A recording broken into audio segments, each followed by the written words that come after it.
Assalamualaikum warahmatullahi wabarakatuh. Perkenalkan, nama saya akan membawakan materi dengan Computational 1230888. Jadi langsung saja masuk ke slide pertama, yaitu kenapa sih kita harus punya kemampuan berpikir secara computational. Alasan yang pertama adalah skor PISA.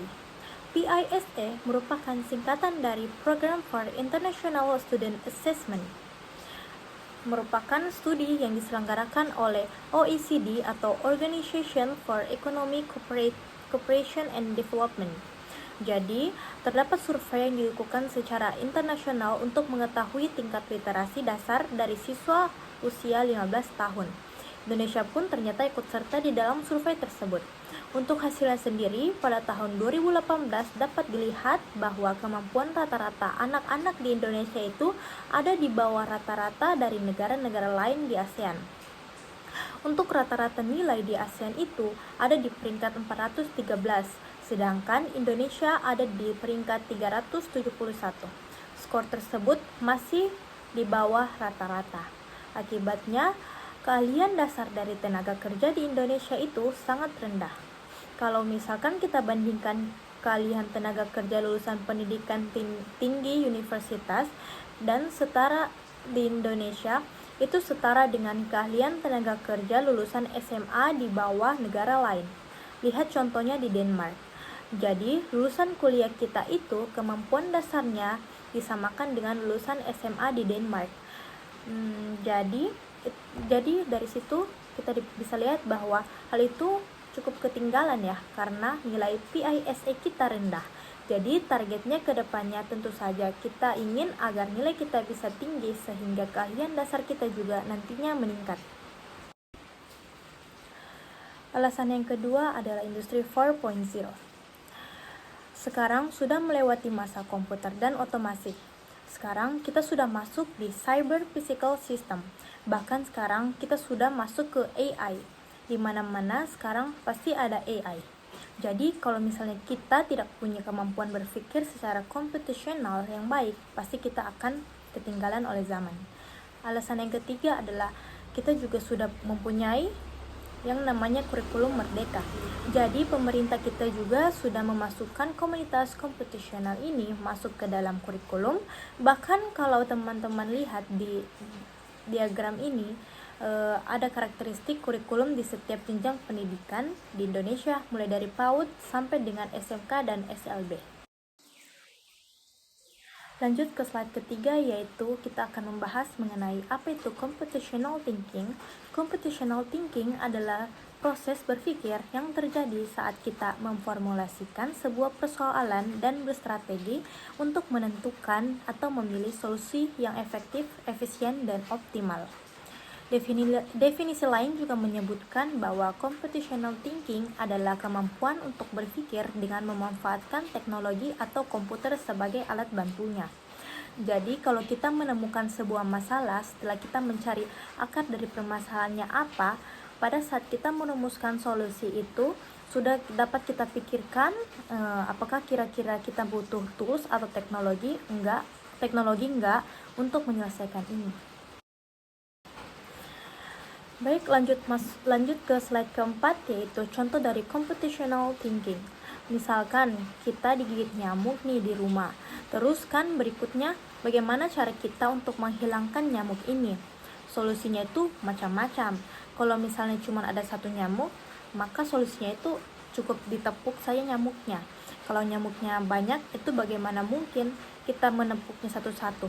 Solusinya bisa pakai raket nyamuk. Tapi kalau misalkan kita ingin tidur nyenyak dan tidak mungkin terjaga semalaman memegang raket nyamuk, mungkin pakai obat nyamuk jadi solusi tepat sesuai dengan masalahnya. Nah, kasus sederhana di atas itu bisa menjadi peluang untuk menggunakan computational thinking sebagai alat bantu memecahkan masalah sehingga solusinya menjadi efektif, efisien, dan optimal. Dari contoh tadi, kita bisa lihat bahwa ketika kita memasukkan computational thinking itu, kita bisa mencari solusi yang lebih tepat, efisien, dan lebih optimal. Kita dapat mengasah lagi computational thinking agar solusinya bisa lebih efisien dan optimal. Sekian materi yang saya bawakan mengenai computational thinking. Untuk kekurangannya mohon dimaafkan. Saya akhiri, wabillahi taufiq wal hidayah. Wassalamualaikum warahmatullahi wabarakatuh.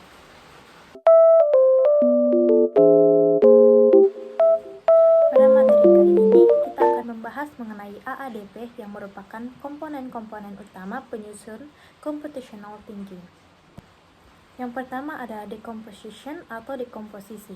Tahap pertama, dekomposisi, yaitu pemecahan masalah kompleks menjadi beberapa bagian kecil dan sederhana, sehingga kita bisa menemukan masalah yang terjadi dengan menyelesaikannya satu persatu.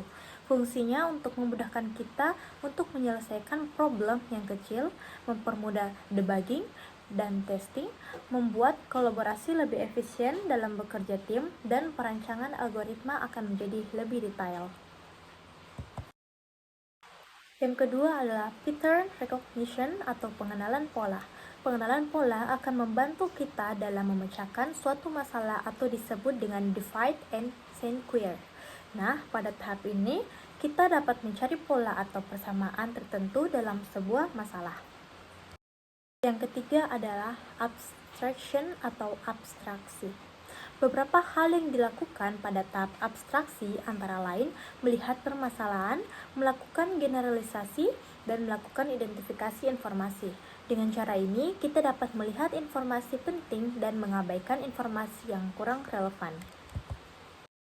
Yang terakhir adalah algoritma. Ini adalah tahapan saat kita mengembangkan sistem, membuat daftar petunjuk, dan langkah-langkah pemecahan masalah secara efisien dan efektif.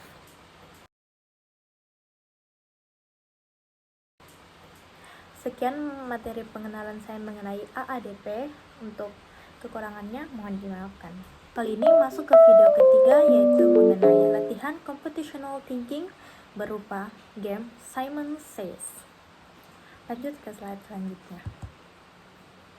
Pada materi kali ini, kita akan melakukan latihan dari computational thinking. Kali ini, kita akan menggunakan contoh program Simon berkata. Kita dapat membuat program Simon berkata dengan 3 bahasa pemrograman. Bahasa pemrograman yang pertama adalah HTML. Pada program ini akan berfungsi untuk membuat struktur halaman dan kodenya adalah sebagai berikut. Dapat kita lihat di sini ada beberapa kelas. Terdapat kelas helper div dengan kelas container. Di dalamnya terdapat box untuk menyimpan kotak-kotak. Kita namai dengan box 1, box 2, box 3, dan box 4. Terdapat juga button atau tombol untuk memberikan aksi agar kotak-kotak yang ada itu dapat memutar. Yang kedua adalah CSS. Pada program ini akan kita gunakan sebagai penghias dan pengatur halaman kodenya adalah sebagai berikut.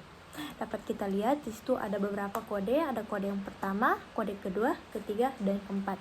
Kode-kode itu untuk menyusun bagian dari pengaturan yang ada di dalam CSS itu untuk menjalankan aksinya.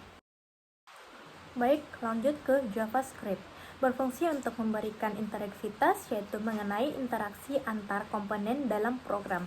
Kali ini kita menggunakan Visual Studio Code sebagai kode editornya, dan berikut adalah kodenya.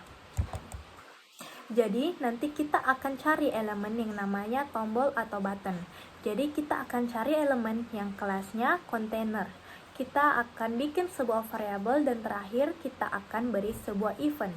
Event itu adalah kejadian yang terjadi ketika kita melakukan sesuatu terhadap elemen di dalam website. Ketika tombol diklik, ketika mouse digerakkan, itu adalah namanya event. Nah, di sini kita akan tulis ketika tombol diklik, apa yang akan kita lakukan. Kita akan membuat agar kotaknya kita transformasi atau kita rotasi agar berputar setiap kali klik sebanyak 90 derajat.